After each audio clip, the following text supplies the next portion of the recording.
warahmatullahi wabarakatuh. Perkenalkan, kami dari kelompok 6 akan mempresentasikan mengenai antosianidin. Dengan saya, Alia Tusani, NIM 193-34759, dan kedua teman saya, yaitu Yeni Yosalita Simanjuntak dengan NIM 193-34717, dan Dia Hardianti dengan NIM 193-34709. Pendahuluan. Antosianin merupakan golongan senyawa kimia organik yang dapat larut dalam pelarut polar serta bertanggung jawab dalam memberikan warna orange, merah, ungu, biru, hingga hitam pada tumbuhan tingkat tinggi seperti bunga, buah-buahan, biji-bijian, sayuran, dan umbi-umbian. Berdasarkan kepolarannya, dalam pelarut universal, antosianin dalam tumbuhan berada dalam bentuk aglikon yang dikenal sebagai antosianidin. Antosianidin dikelompokkan menjadi trihidroksiantosianidin, trideoksiantosianidin, dan antosianidin termetilasi O. Jenis antosianidin yang paling umum antara lain sianidin, delpidin, pelargodin, peonidin, petunidin, dan malvidin. Jenis-jenis antosianidin. Jenis-jenis antosianidin yang paling umum yaitu terdiri dari sianidin, delpidin, pelargodin, peonidin, malvidin, dan petunidin.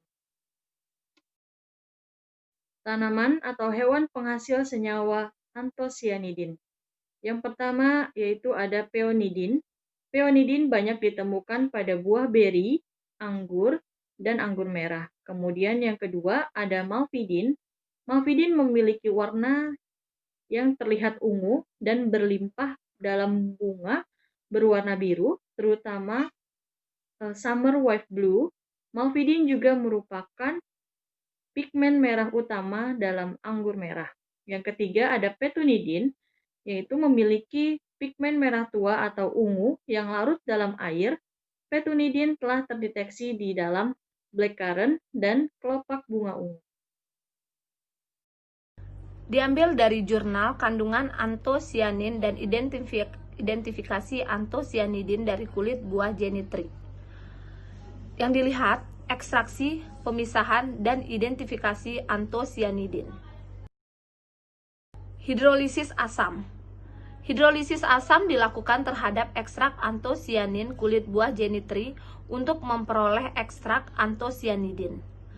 Ekstrak antosianin kulit buah jenitri dipanaskan pada suhu 100 derajat Celcius, didinginkan, kemudian dicuci dengan asetil asetat sebanyak 2 kali, fraksi etil asetat dibuang, dan fraksi air dipanaskan pada 180 derajat Celcius selama 3 menit untuk menghilangkan sisa etil asetat.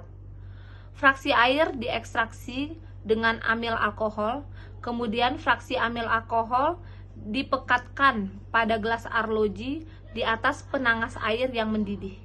Ekstrak antosianin yang telah kering dilarutkan dalam lebih kurang 1 ml metanol yang mengandung 0,01% HCl. Yang kedua, kromatografi lapis tipis.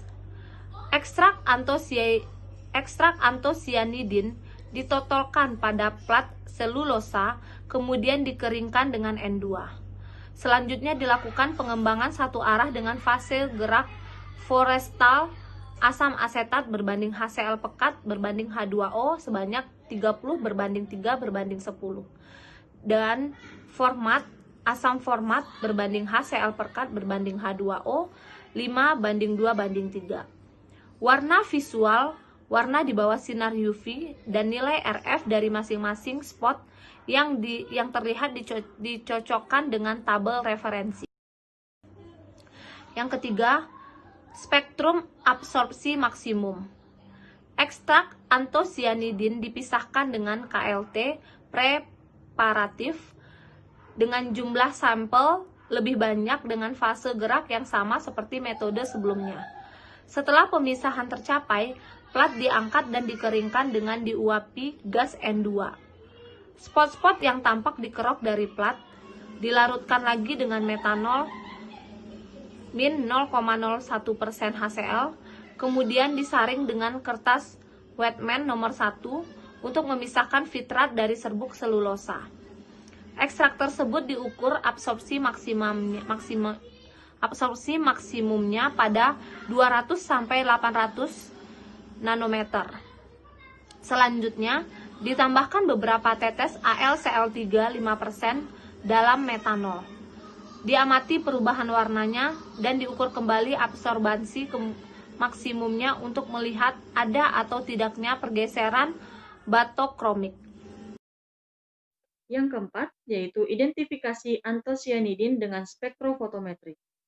Identifikasi dengan spektrofotometri dilakukan untuk mengetahui panjang gelombang maksimum dari setiap spot yang terpisah, karena nilai itu khas untuk setiap jenis antosianidin.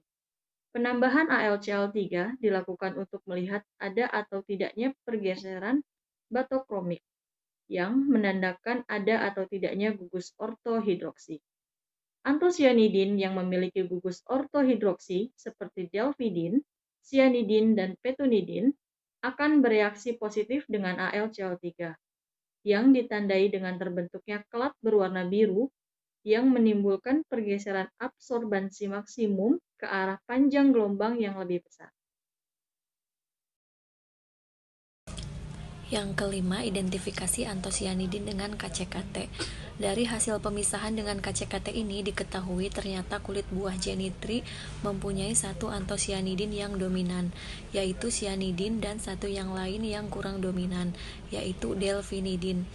Sedang pelargonidin berada dalam konsentrasi yang sangat kecil sehingga dapat dikatakan tidak terdeteksi. Efek senyawa antosianidin yaitu antioksidan, antiangiogenesis, pencegahan CVD, anti kanker, anti diabetes, peningkatan kesehatan visual, antiobesitas, antimikroba, dan neuroprotection. Kesimpulannya adalah antosianin adalah pigmen berwarna pada tumbuhan yang memiliki beberapa manfaat kesehatan. Pigmen berwarna ini tampak merah dalam kondisi asam dan menunjukkan rona biru dalam larutan alkali. Antosianidin ialah aglikon antosianin yang terbentuk bila antosianin dihidrolisis dengan asam. Antosianin adalah pewarna bernilai tambah yang dapat digunakan untuk mencegah beberapa penyakit, termasuk CVD, kanker, diabetes, beberapa penyakit metabolik, dan infeksi mikroba. Senyawa ini juga meningkatkan kemampuan visual dan memiliki efek pelindung saraf. Beberapa mekanisme aksi dilaporkan untuk antosianidin dan antosianin dalam pencegahan penyakit ini. Singkatnya, pemulungan radikal bebas, perubahan biomarker darah, jalur CHOX dan MAVK, serta penyisinyalan sitokin inflamasi adalah mekanisme kerja khas dari pigmen berwarna ini dalam pencegahan penyakit. Demikian presentasi makalah dari kelompok kami. Terima kasih. Wassalamualaikum warahmatullahi wabarakatuh.